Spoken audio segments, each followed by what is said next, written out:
Hello friends, welcome to Neat Ninja. I am Sona K. Daniel. നമുക്കിന്ന് units and dimensions നോക്കാം. Unit and ഡയമെൻഷൻസിൽ ആദ്യം നമുക്ക് പഠിക്കാനുള്ളത് എന്താണ് physical quantity. Quantities that can be measured by an instrument and are used to describe the laws of physics are known as physical quantity. ഒരളക്കാൻ പറ്റുന്ന instrument ഉപയോഗിച്ച് അളക്കാൻ പറ്റുന്ന ഒരു ക്വാണ്ടിറ്റിയാണ് നമുക്ക് ഫിസിക്കൽ ക്വാണ്ടിറ്റി എന്ന് പറയാൻ പറ്റുക. Physical quantity equal to numerical value into unit. Nu equal to constant. Magnitude of physical quantity is always constant. നമുക്കിതിൻ്റെ ബേസിസിലൊരു ക്വസ്റ്റ്യൻ ചെയ്ത് നോക്കാം.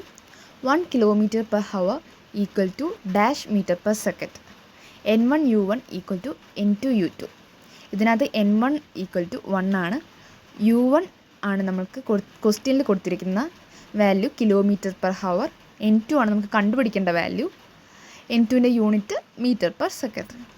അപ്പോൾ നമുക്ക് 1 × km/h equal to N2 × metre per second എന്ന് എഴുതാം. അതിൽ നമുക്ക് കിലോമീറ്ററിനെയും ഹവറിനെയും മീറ്റർ പെർ സെക്കൻഡ് ആയിട്ട് കൺവേർട്ട് ചെയ്യണം. അപ്പോൾ അതിന് വേണ്ടിയിട്ട് നമുക്ക് 1 × കിലോമീറ്ററിനെ 1000 മീറ്റർ, പിന്നെ ഹവറിനെ നമുക്ക് 3600 സെക്കൻഡ് എന്ന് എഴുതാം. N2 × metre per second. രണ്ട് സൈഡിലുമുള്ള മീറ്റർ പെർ സെക്കൻഡ് എന്ന യൂണിറ്റ് നമുക്ക് ക്യാൻസൽ ചെയ്യാം. അപ്പോൾ നമുക്ക് 1000/3600 എന്ന് വരും. അത് നമുക്ക് വെട്ടിയാൽ നമുക്ക് 5/80 എന്ന് കിട്ടും. അപ്പോൾ നമുക്ക് 1 km/h equal to 5/80 metre per second എന്ന വാല്യൂയിലേക്ക് നമുക്ക് എത്താം. അങ്ങനെ നമുക്ക് ഫിസിക്കൽ ക്വാണ്ടിറ്റീസ് എന്താണെന്ന് പറഞ്ഞു. എന്നിട്ട് നമുക്ക് ഇനി അടുത്തതായിട്ട് ഫണ്ടമെൻ്റൽ ഫിസിക്കൽ ക്വാണ്ടിറ്റീസ് എന്താണെന്ന് നോക്കാം.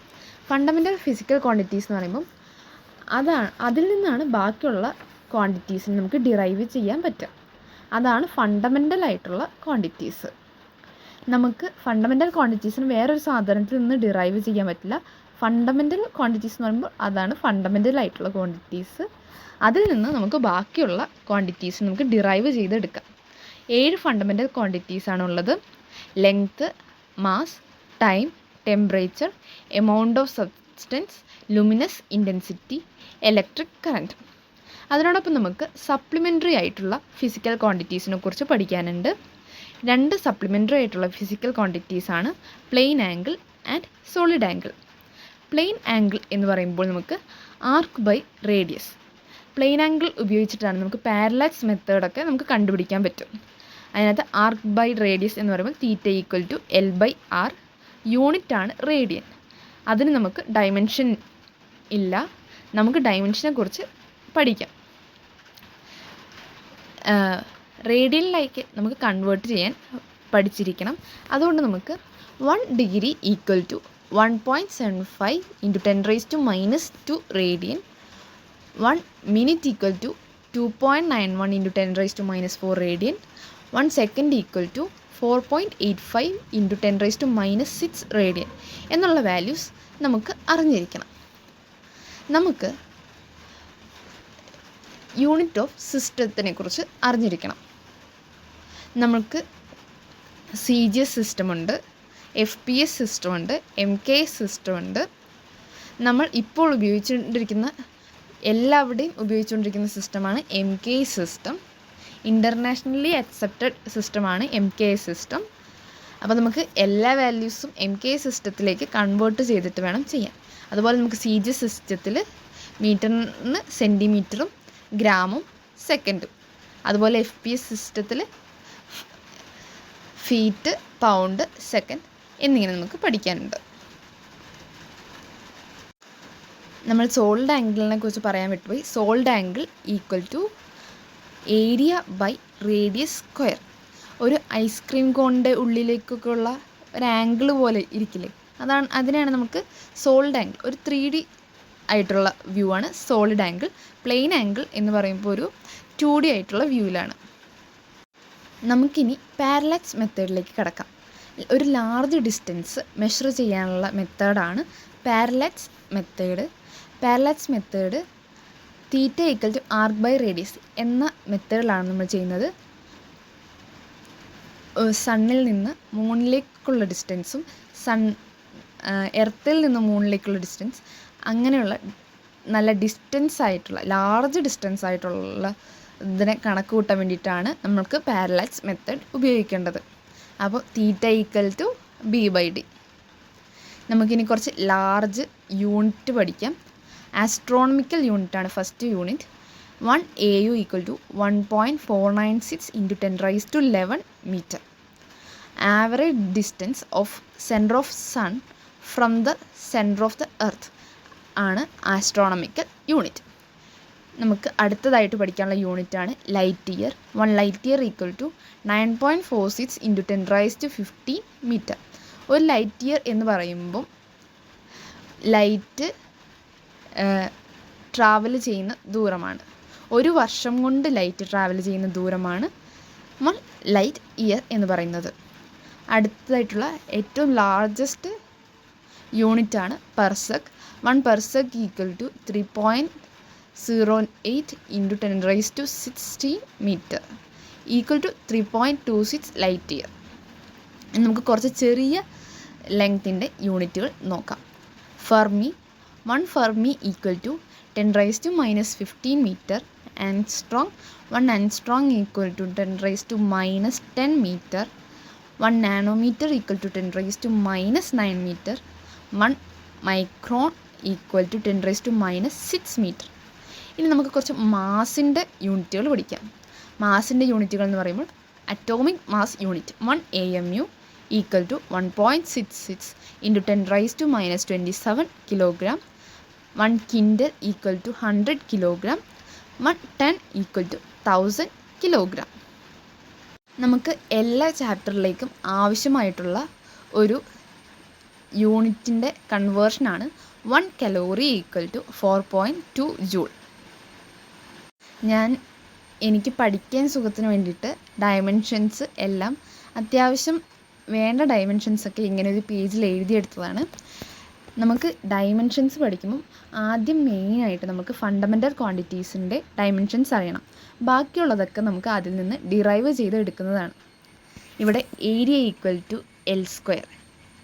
ഏരിയ എന്ന് പറയുമ്പം ലെങ്ത് ഇൻറ്റു ബ്രെഡ്ത്ത് ആവും. അപ്പം 2 ലെങ്ത്ത് ഇൻറ്റു ചെയ്യുന്നതല്ലേ, അപ്പോൾ L² എന്ന് വരും.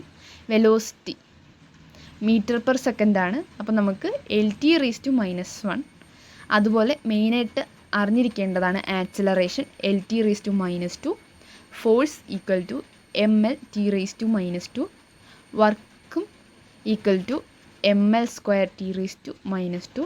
Energy ML²T⁻². വർക്കും എനർജിക്കും സെയിം യൂണിറ്റാണ്. Surface tension MT⁻².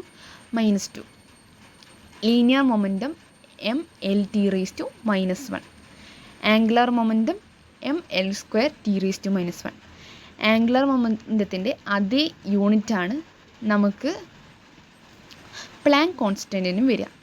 അതുപോലെ പ്രഷർ, സ്ട്രെസ്, യങ്സ് മോഡുലസ് എന്നിവയ്ക്കൊക്കെ ഒരേ യൂണിറ്റാണ്. പ്രഷറിൻ്റെ അതേ യൂണിറ്റ് തന്നെയാണ് നമുക്ക് ഇവിടെ എനർജി ഡെൻസിറ്റിക്കും വരുന്നത്. അങ്ങനെ കുറച്ച് കണക്റ്റ് ചെയ്ത് പഠിക്കണം. സെയിം യൂണിറ്റുകൾ ഒരുമിച്ച് പഠിക്കുക. പിന്നെ ഇക്വേഷൻസ് വെച്ച് നമ്മൾ തന്നെ സ്വന്തമായിട്ട് ഡയമെൻഷൻസ് എഴുതാൻ പഠിക്കാം. പിന്നെ കുറച്ച് സെപ്പറേറ്റ് ആയിട്ട് പഠിക്കേണ്ട ഇക്വേഷൻസാണ് time proportional to √L/g, proportional to √m/k, proportional to √r/g, t equal to L/r equal to RC, proportional to √LC എന്നുള്ള ഇക്വേഷൻസ് നമ്മൾ ഓർത്തിരിക്കണം. അതുപോലെ നമ്മൾ എനർജി ഡെൻസിറ്റി 12ε0 E²ഉം B²/2μ0 ഇതിൻ്റെ രണ്ടിനും സെയിം ഇക്വേഷനാണ്. അത് എനർജി ഡെൻസിറ്റിയുടെ ഇക്വേഷനോട് യോജിക്കാം. അതുപോലെ നമുക്ക് വെലോസിറ്റി ഓഫ് ലൈറ്റ്, വെലോസിറ്റിക്ക് എല്ലാത്തിനും ഒരേ ഒരു ഇക്വേഷനുള്ളൂ, LT⁻⁻1. അതിന് നമുക്ക് സെപ്പറേറ്റ് ഒരു ഇക്വേഷനും കൂടെ പഠിക്കാം, 1/√μ0ε0. ഇപ്പോൾ നമുക്ക് 1/√μ0ε0 എന്ന് ചോദിച്ചാൽ നമുക്ക് വെലോസിറ്റിയുടെ അതേ ഡയമെൻഷൻ എഴുതിയാൽ മതി. ഇനി E/B ചോദിച്ചാലും നമുക്ക് വെലോസിറ്റിയുടെ അതേ ഇക്വേഷൻ തന്നെ എഴുതിയാൽ മതി. ഇനി സാധാരണ കണ്ടുവരുന്ന കുറച്ച് യൂണിറ്റാണ്. നമുക്ക് എങ്ങനെ നമുക്ക് മാസിൻ്റെ ഡൈമെൻഷൻ എഴുതാം. ഏതൊക്കെ വെച്ചിട്ടാണ് എഴുതേണ്ടത്?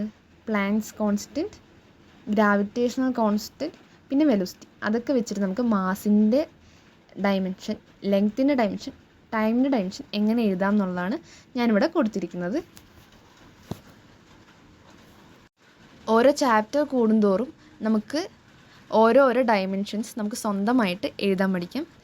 ഇതാണ് ഞാൻ എഴുതി വച്ചിരിക്കുന്നതാണ്. നമുക്ക് നമ്മുടെ ഇതനുസരിച്ച് നമുക്ക് ഇങ്ങനെ ഒരു ഷീറ്റിലൊക്കെ എഴുതി വെച്ച് കഴിഞ്ഞാൽ നമുക്ക് ഇടയ്ക്കിടയ്ക്ക് എടുത്ത് നോക്കാം. √μ0/ε0 നമുക്ക് റെസിസ്റ്റൻസിൻ്റെ ഡൈമെൻഷൻ തന്നെ എഴുതാം. സ്പ്രിംഗ് കോൺസ്റ്റൻറ്റിനും അതുപോലെ സർഫസ് ടെൻഷനും ഒരേ ഡൈമെൻഷനാണെന്നും കൂടെ ശ്രദ്ധിക്കുക. ഇനി ഇതിൽ നമുക്ക് മെഷറിംഗ് ഇൻസ്ട്രുമെൻസിനെ കുറിച്ച് പഠിക്കാം. മെഷറിംഗ് ഇൻസ്ട്രുമെൻറ്റ്സ് നമുക്കിവിടെ 2 മെഷറിംഗ് ഇൻസ്ട്രുമെൻറ്റ്സാണ് പഠിക്കാനുള്ളത്. ഒന്ന് വെർനിയർ കാലിപ്പറും ഒന്ന് സ്ക്രൂ ഗേജും. നമുക്ക് ആദ്യം വെർനിയർ കാലിപ്പർ പഠിക്കാം. വെർനിയർ കാലിപ്പറിൻ്റെ ലീസ്റ്റ് കൗണ്ട് നോക്കുന്നതാണ് 1 MSD - 1 VSD. ഇപ്പോൾ നമുക്ക് NVSD = N-1 MSD ആണെന്ന് ക്വസ്റ്റ്യനിൽ തന്നിട്ടുണ്ടെങ്കിൽ നമുക്ക് LC എങ്ങനെ എഴുതാം?